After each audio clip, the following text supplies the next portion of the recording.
What is your favorite Christmas carol? Virtually every Christmas carol has an interesting story behind them. And that story is usually in some form or another an echo of the story those carols are trying to tell, that of the birth of Christ the Lord, God in the flesh come to us. So take two carols, for example.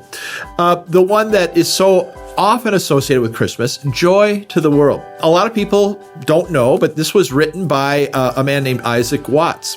And Isaac wrote it because he was reacting to what he perceived to be really lousy church music during his time. He was complaining about this to his dad.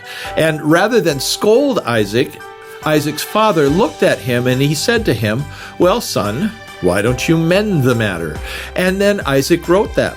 Now, what a lot of people don't realize is that when Isaac wrote that carol, it actually was met with a lot of disdain and criticism at the time from people who were very traditional and from other authors and writers and composers.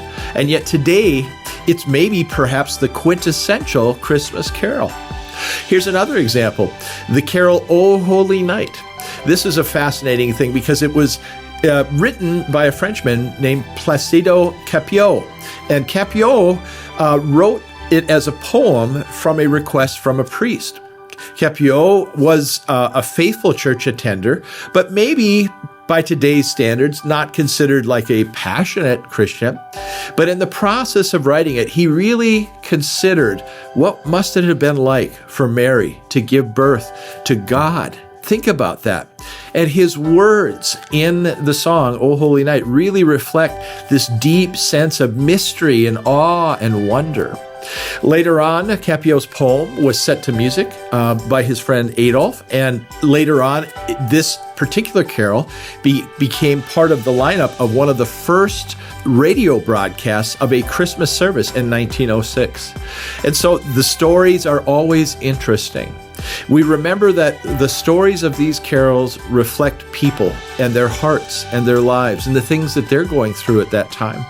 And we think about how the Christ child himself actually affected them, just as he affects us today. So when we sing that, as we will this Sunday at our Carol Fest and on Christmas Eve, we remember that we are connecting to people who they themselves were contemplating the deep mystery of Emmanuel, God with us.